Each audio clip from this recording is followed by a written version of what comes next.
Nissan X-Trail review. The 7-seater SUV market is rather crowded, but not many bring this style of hybrid tech to the party. Good stuff. Reasonably posh, reasonably practical, reasonably economical. Bad stuff. Exceptionally plain. You still have to put petrol in it despite Nissan's EVS claims. Overview. What is it? This is the 4th generation of Nissan's flagship SUV, if you can believe it. It started off as a cheap and chunky pseudo 4x4 back in 2001, part of the vanguard of soft-roaders that included the likes of the Toyota RAV4 and Land Rover Discovery Sport. Like those two cars, the X-Trail has gently poshed up and smoothed out its rough edges over the years, with Nissan trying to ape the success of its smaller Qashqai crossover in a larger format. Indeed, the X-Trail's main sell is that you can spec it with 7 seats, and now in a more fuel-sipping form thanks to Nissan's quirky petrol hybrid powertrain. Is that enough to give it the edge over the all-round packages like the Skoda Kodiaq, Kia Sorento, or Dacia Jogger? What's so quirky about Nissan's hybrid setup? It's still on very familiar territory for most drivers.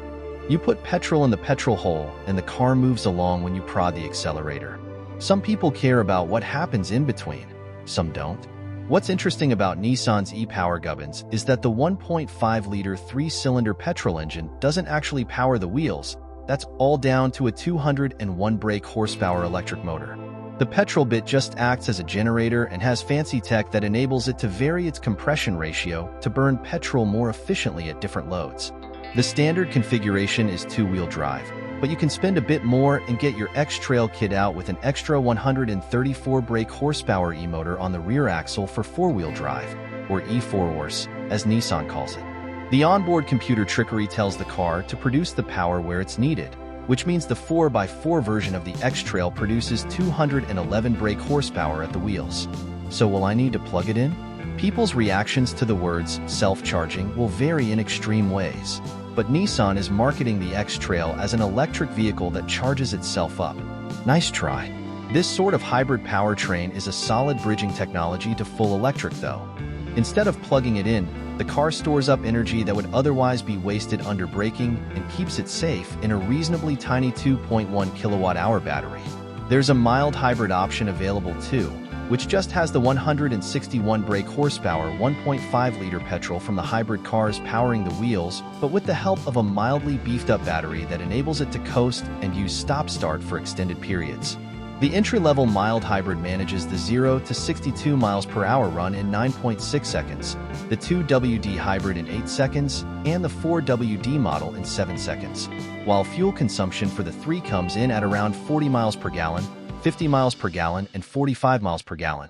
We drove the E4-horse 4WD car for a week, and it came reasonably close to its official figures, in the low 40s.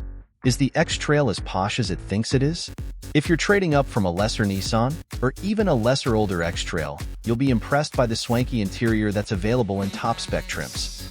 The 12.3 inches infotainment screen doesn't pop up on the standard equipment list until in Connect a spec, for instance, but the X-Trail feels spacious, airy, and plush inside. Likewise, there's plenty of room in the middle row of the car. The 6th and 7th seats are for child use only really.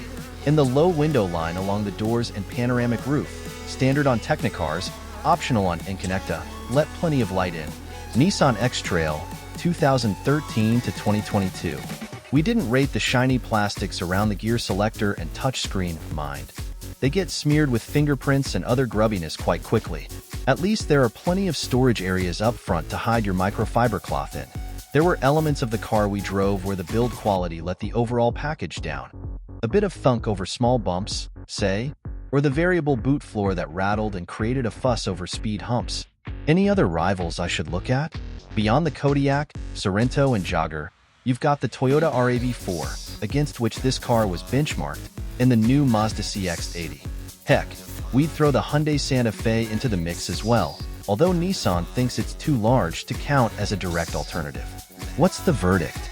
7-seaters are expensive to run, so anyone in the market for one will be grateful for the X-Trail's hybrid economy boost.